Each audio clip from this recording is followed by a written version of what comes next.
So we look at the drive leg mechanics, and then we look at the hip rotation mechanics. So the drive leg is producing energy, absorbing energy, and storing energy as we enter the drive phase. Now the hip rotation mechanics are to serve as the transferring of that energy to the lead leg to be blocked and sent up the kinetic chain to use as energy and force, and all of that attributes to pitching velocity, right?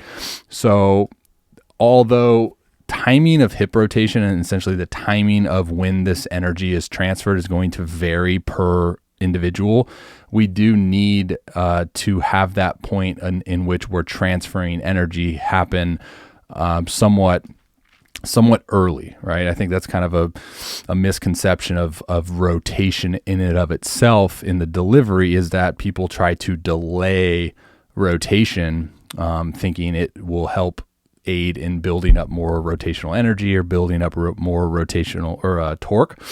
But when it comes to the hip rotation mechanics, we need to initiate hip rotation at somewhat early to then create authentic hip shoulder separation through segmentation. Segmentation is lower body rotation, upper body not rotation, right? So like upper body kind of holding that neutral ground, not rotating. All right. So with all that being said, the thing that I see here with Chris Horn is that he's late to rotate. All right. So you can see this is a really good indication. This is full anchor point here. A really good indication of limited amount, having a restriction from the rotational energy from hip shoulder separation when we look at his back foot positioning and his alignment of his back foot. Okay. So what I typically like to see with guys is I want that, the terminology that I use is foot rotation, but you can also say like squish the bug, right? Like that foot to be turned, which is an indication of where that rear hip is in space as we anchor down into the ground. So I have Chris comped with Josh Staumont, who is like one of the hardest throwers in the game today. But this visual here is going to give you a pretty good representation of what I'm talking about. I think they move fairly similar.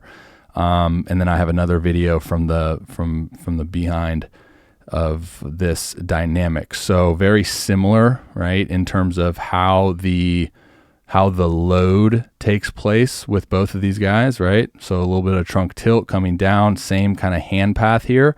I want you to notice the timing of lower body rotation, right? So what we use to determine when the hips initiate rotation for guys is when that heel disconnects, okay? So then boom, you're gonna see the heel disconnect with Josh, and now he's initiating his hip rotation, okay? So you're gonna notice in correlation to where his front foot is in space, you're gonna see this back knee cave to the ground, hips into rotation, and now boom.